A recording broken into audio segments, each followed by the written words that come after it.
Pranam Master. Yes, Purnima. How are you? I'm doing very well. As fantastic as heaven, always. Wonderful to hear that. So, Master, Guru Purnima is coming up. Could you please share with us the significance of this day? Okay.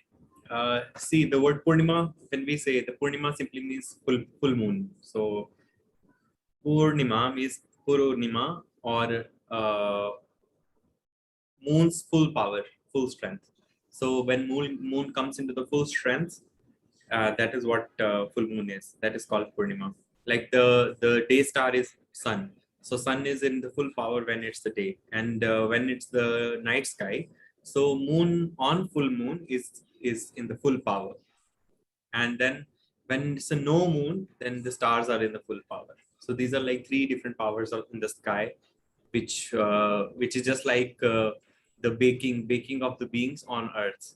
So sun bakes in the day, no moon means stars are baking, and then on full moon the moon is like completely shedding its light on earth. So that is what these three stars are. So full moon is Purnima, or the day when moon is in power, and when moon goes into Uttarashada nakshatra, so that is considered as Guru Purnima. The most important part, that is like Uttarashada nakshatra means the letter victory. So Uttara means the letter or the northern, Uttar or Uttara, northern, and Ashada means the victory. So Ashada month gets its name from this Ashada nakshatra also. And Ashada nakshatra, it has like two parts, Purvashada and Uttarashada. But moon, when it enters the Ashada part, the northern part of the Ashada, that is called Guru Purnima. So that part is called the Guru Purnima. Now, firstly, Uttarashada is a nakshatra, which is like the nakshatra in the Sagittarius sign of Jupiter itself. And then it is ruled by Sun, which is like full power, daylight. And Jupiter means the Guru. Jupiter's nakshatra, Jupiter's sign it is, and Sun is the ruler of the nakshatra. And then Uttarashada means the latter victory, and this is the time when monsoon hits, and it is like the sun is like this moon is like in the clouds, and it's the cloudy nights. So in the cloudy nights also moon manages to shine in the full strength. So moon in the Uttarashada nakshatra in the Sagittarius sign is called the Guru Purnima. So sign means the signal, the sign, divine sign in the sky. So signs, 12 signs, so the 12 divine signs in the sky. So uh, the most important factor, which on Guru Purnima, certainly it is about the Guru-disciple relationship. It is about whom you learn from, who had been your teacher, because uh, there are ways of looking at things, but the most important part is Guru has to awaken the Uru energy in everyone. And from Uru to Kuru means heart. From Uru to Kuru, the Guru has to work on the disciple. That means the Guru has to elevate, evolve, enhance, progress, and train the disciple to exit this plane. That is what a Guru has to do, and that is the only function that Guru has, apart from the functions which are like very popularized in the world today. Now, the this Guru Purnima is also called as Ved Vyas Purnima. So Maharishi Ved Vyas is the one who has compiled Puranas and divided the Puranas into parts so that it becomes easy for the beings in Kali Yuga, in the age of ignorance, in the age of darkness, to learn, educate themselves, and then study the Puranas. But at the same time, the most important of all, the Bhagavatam, which means the divine book of constitution, the book of divine constitution, the book of divine laws, is compiled by Maharishi Vedvyas.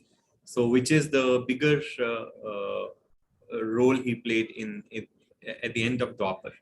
So when he compiled that constitution, divine constitution, so that was like grace on humanity, that was like grace on the human civilization, that they have a written script for like all the yuga, all the times that had been on like Earth, the functionality of different yugas, like the Treta, then Dwapar, then Kali Yuga. So it is very well explained how the uh, laws of the land, laws on earth, the divine laws, laws of the lower realms, laws of the higher realms, laws of the realm of death, Yamlok, had been and are, which beings should learn. And you see, this is the biggest thing which is missing. When beings talk about Guru Purnima, they talk about like adhyapak also, like facilitators also. But rare are the beings in this reality who actually talk about Ved Vyas and Ved Vyas teachings or Bhagavatam, which on Guru Purnima has to be a thing. If it is Guru Purnima or Ved Vyas Purnima, so that means the beings have to educate themselves through Bhagavatam. Srimad Bhagavatam becomes very, very important and everyone should study. And as it comes like in the very beginning, this Purnima comes in the very beginning of Dakshinayan. So beings can take a task to learn, study Bhagavatam, because Raja Parikshit, the King Parikshit also in the whole dialogue through and through, he's studying from his guru, from his teacher. So it is only and only knowledge which can save the whole civilization on earth if beings make the right choice at the right time. Else it's going to be a very tough task for what is coming up in the future. So if there is Guru Purnima, so beings should learn Srimad Bhagavatam, they should study Srimad Bhagavatam, and so is a responsibility uh, with the gurus also, that they have to teach Bhagavatam, they have to train beings for Bhagavatam, how to read, and that you see everything is missing. This is the biggest thing which is missing on Guru Purnima is Ved Vyas, and that is that is the only connecting link that we have right now. And then gurus are doing everything on Guru Purnima, just leaving Srimad Bhagavatam apart. The book of law, book of the divine constitution, is completely out of the picture. Rest everything has taken its place, be it like music, be it singing, dancing, or eating, whatever like it has been, or exchange of the gifts or whatever. So this is what all has taken place in today's Guru Shishya tradition. But Srimad Bhagavatam has to be there. If Bhagavatam is not there, so consider Guru Purnima not celebrated yet and not realized it. So, Master, for Guru Purnima, most important, most essential is having a guru. Yeah. And there are these popular statements nowadays: who is my guru? How do I find my guru? So what guidance, advice can you share with us to help in this respect? Okay. Yes, certainly it is very important to have a guru in one's life, at least for the beings who are seekers, who are true seekers, and who are in a learning stage and who want to exit the matrix. They have to have a teacher. Without the teacher, it's not possible. It's impossible. And you see, in the world today, when the psychological stuff or the reptilian spirituality has taken over everything, so the psychological things or the mental stuff or the uh, just inner things are like completely popularized, but there's no discipline, there is no practicality in spirituality. People think that everything is with awareness, but awareness also comes from inputs, and inputs are a part of the discipline, and they all focus upon so many other things. Like more or less the spirituality today is more like a ego self, this self, that self, higher self, lower self. So these things are only left behind in spirituality, and that too where beings consider like samadhi is like the highest of all states, or to overcome one's ego is like something very big.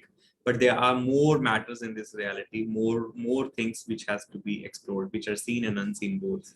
So which I call as normal and the paranormal. So these matters have to be explored by a being, and especially for those who are like sincere seekers and their spirits. For them, having a teacher, having a guide, master, a spiritual friend is very, very important. If they don't have, then it is going to be like a tough task, very tough task, because the matter which has to be explored with a higher level of awareness. And all cultures, all scriptures had been always talking about the glory of a guru, even whether it is Hinduism or Sikhism or Christianity, any uh, religion you see, any culture you pick up. Now the question is, who is my guru, and how should I find my guru? This question by default becomes very important in a civilization, in a human setup where there is no gurukul. Okay, certainly the thing which is not available, you will find it. Like in spirituality today, the the the meditation is popular because people want to reach onto the state of peace of mind. They are finding peace of mind. So when you want to find peace of mind, that means it is not available. People think like they'll find their guru at the age of 50, 40, or maybe very early or later. So this all becomes relevant and necessary because there is no gurukul in the very beginning of one's life. When in the post-Mughal era, the Gurukul tradition was completely destroyed, and all Gurukuls were like completely destroyed, especially in Bharat.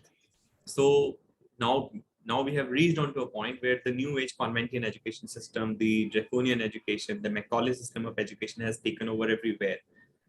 Unlike the ancient times where the education will begin from the very beginning, like at a very early stage, the being will go to the gurukul, and they'll have a guru, and that guru is the one who is like tried, tested, and everyone knows what exactly is the functionality of a guru.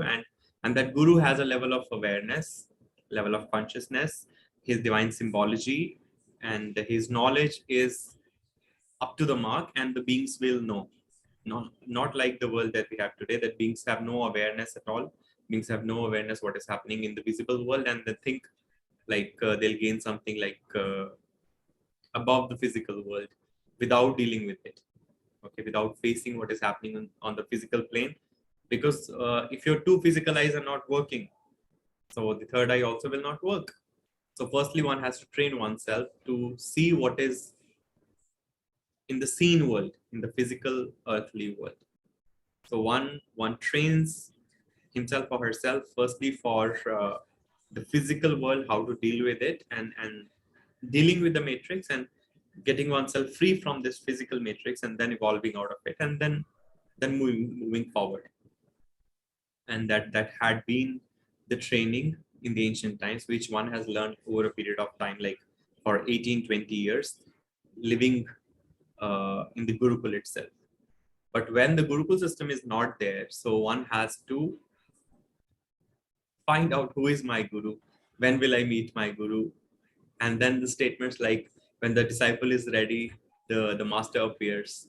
These statements will by default become like very popular in this yoga, because there is no gurukul system. There is no tradition of a guru. There is no such lineage system. There is no kul parampara. So the word kul means university. So there is no such university where one goes and learn all the truths of physical world and non-physical world and the astral plane. And then today, when everyone learns in fragments, in course way, like smaller course way, some workshop way. So beings think, or maybe just gaining an educational degree, beings think they're educated, they know everything, which is like a fake idea to their mind. It is like fake thing which they gain in their mind, that has given them a false sense of knowing. And then with the level of awareness beings are on earth right now, it is going to be like quite tough. So this statement by default becomes very important for the beings, that who is my guru, where will I find my guru. So but in today's world there has to be some uh, law to define who is the guru, and how can one like be identified whether the being is a guru or not. Not just like anyone talking about meditation, or anyone talking meditation or kriya, or any technique or any tantra and they become like guru. It's not. Guru is a very bigger thing. It's a higher thing. Guru means gurutva. It's a very gravitational thing. It is not that simple or like a worldly being. It has to have some gravity. So that is what beings have to firstly learn. So, Master, we have been talking about awareness. The current awareness and consciousness level is such that when one approaches God or Guru, there is this expectation of wish fulfillment. So, how to look at this, and what is the right approach? Okay. See, Purnima, what is happening in the world is that beings in the world today, they approach a guru only for two things. Okay. They approach any guru for only two things. The first thing they approach a guru for is fulfilling their wishes. Okay. They want their wishes to be fulfilled. So they think they'll rub guru's feet or they'll offer something. They will put up the question and then the answer has to be there and then immediately the wish has to be fulfilled. Like that is the thing which is happening in the world. The first thing. Secondly, guru should be like okay with everything whatever the beings does. Like guru should not teach them to discipline. Guru should not stop them to do any nonsense. Guru should not stop them to fall into the new age deception, new age practices. This is what is not expected out of guru. So guru should allow them to continue to live a like a devilish, demonic, hellish life, and and then at the same time guru should keep quiet and continue to fulfill their wishes. And such a system I don't call as a guru system, but I call it as a genie system. So that is what is expected out of guru. So today's the guru system that we see on earth is a genie system, and it's not a guru system at all. It is not guru's system. It is not the real way of having a guru, because the guru has to train the beings for the higher like purpose, the higher purpose, the real purpose of being on earth. And guru has to help being progress in the earthly journey, and he has to like teach them the laws, like all the laws. Like in if the beings have to learn to play the earthly game, so that is what has happened on earth earlier in the ancient times, from the Sanatani times, where uh, the being, the spirit who goes to the gurukul is actually taught the laws of this earthly play, how this game has to be played, how this earthly life is, and how one should conduct oneself uh, among the beings, among the Gurukul students, or among the societal beings, or in front of the masters, or in front of the light beings, devatas. So they should know how to behave properly, how their speech should be, and then uh, like asking for anything. You know, to ask also one has to qualify to some level. If we go with Bhagavatam per se. So if one being has to qualify to that level firstly to ask a question or ask for anything. Not like we see the system today, like going to guru. Guru needs like more followers. Gurus are like known by the numbers, the Numbers. amount of subscribers, the followers, or the likes, or the crowd which the guru is like found between. So this is not the way, because spirituality cannot be a mass phenomena. It is not a mass thing. It is, and it is not the phenomena of fame. It is not the phenomena of like unreal artificial intelligence. It is the phenomena of the real ways of living, real ways of carrying oneself, real ways of maintaining oneself with full elegance. And then at the same time, it is a very personal matter. And then it is all about the training of exiting this plane, because the beings in this reality, you see, they think that this is the only plane, this is the only reality, which is just like they want to like outpass all scriptures, all scriptural knowledge that we have available on earth right now. And they think they will not be like living further.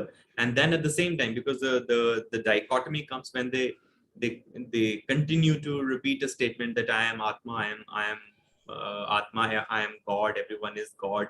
And then at the same time, they don't go with the fact that if you are spirit, that means you will continue to live. You will live further, because like Krishna mentions about Nayanam Chindanti Shastrani, Nayanam Dahati Pavaka. So that simply means that everyone, all who are spirits, so they will they will not get they will not die just by dropping the body. So the spirit that you are, the being that you are, once even you drop the body, which is called Dehant, with the end of the body, you don't die. So it is as simple as that.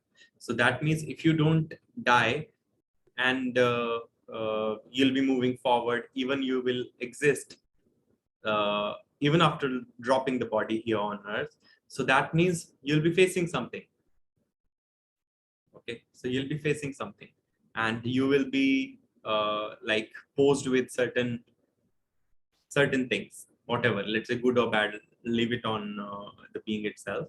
So whatever, good or bad, so you'll be facing something, you'll have to deal with something once you drop the body.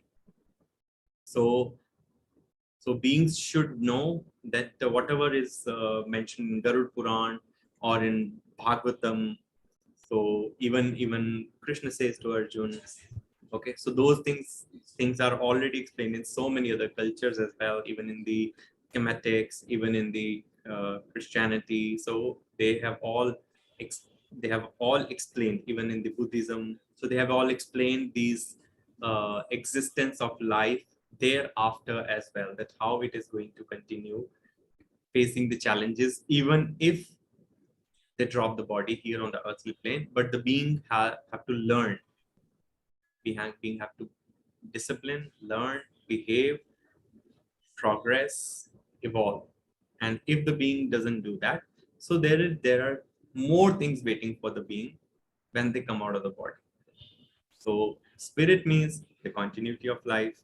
So when the life continues, so that it will be like moving forward, that means it will be facing something, or it has to really deal with something. So beings have to prepare right now than waiting, because earthly life is very, very precious. Earthly body is very precious, and beings have not valued it under the impression of whatever the mode of spirituality that has become on earth in the last 100 to 100 years. So that has really spoiled the whole spirituality, and beings think inner thing or inner self or inner whatever personality, ego, or whatever they talk in spirituality, psychological stuff, that is going to really work out.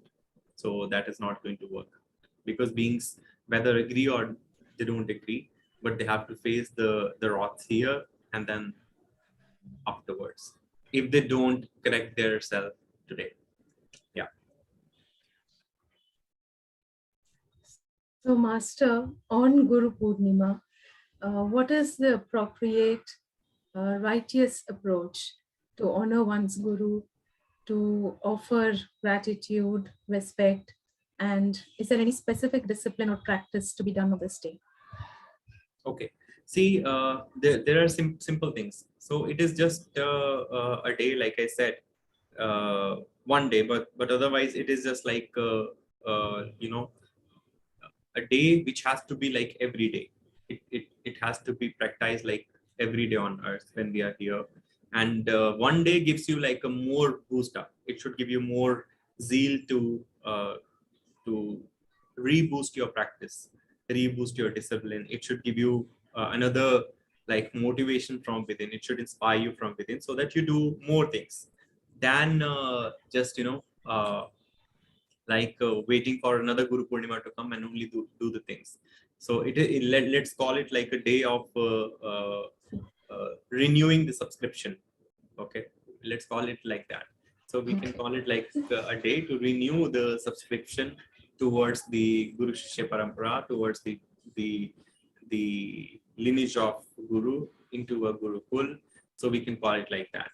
So on that day, firstly, one should like have reverence towards one's teacher, one's guru, and then uh, the simple practices is like one should like do pranam.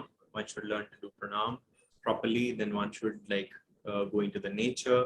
If guru is near, one can meet the guru. One should meet the guru on that day, and then teachings of Ved Vyas, Bhagavatam should be studied, as I mentioned even earlier. That should be done. Eating should be like less, although the law for eating is very simple, that on earth and anything consumable should be like to the minimum, like not like becoming like more of eating, because every time any celebration day comes, people are prone to eat a lot. They do a lot of eating. Already there's a lot of eating, and on that specific day they eat a lot. But uh, when then there is a specific parv, which is called like divas or parv or specific celestial event that is happening, which is given these names like purnima or like any specific name of the Tyohar or Utsav is given. So being should be very sure that they should eat less. They should eat less, and artificial things should be completely out. Although it should be out like forever, but on that specific day, it Every should day. be completely avoid. Like do your discipline well, and that's all.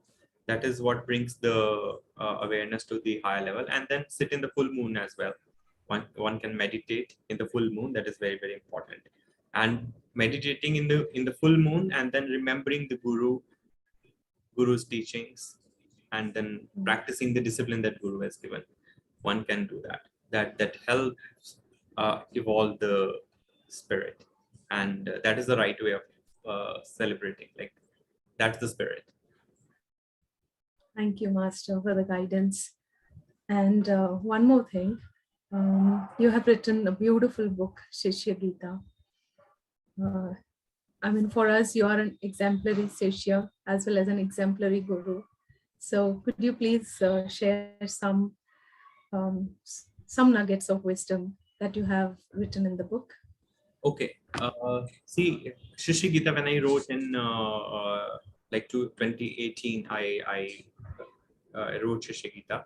So Shishi Gita is one such piece uh, of delivery, which should give like the disciples a clear picture of how a disciple should be, which I call as a Sata Shishya, a pure Shishya, how a pure Shishya should be, and then who is the real teacher in this reality, how one should learn about the real teacher, not like the teachers who have shaken hands with the governments or with the higher platforms in the world or the forums, and then they think like because the guru is getting a Nobel award, or which is like Nobel award, there is no bal in the being, that is why the Nobel award or such names are.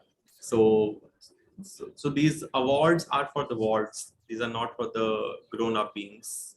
So one should know how to identify uh, a master, a guru, and how uh, a true shishya, a pure shishya, is posed with challenges in this reality, and how they can actually come out of it with the help of knowledge. So that is what is the core, the gist of Shishya Gita, and that is going to help the shishya, the disciples who are really willing to learn and progress from this plane, because the ultimate goal of spirituality and the only goal of spirituality is to live like spirit and exit, which is called nirvana or moksha.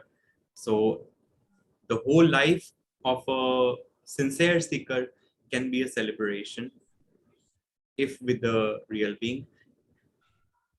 The whole life of a disciple can be full of zeal, full of spirit, if lived in the real ways. So that is what uh, Shishya Gita is all about.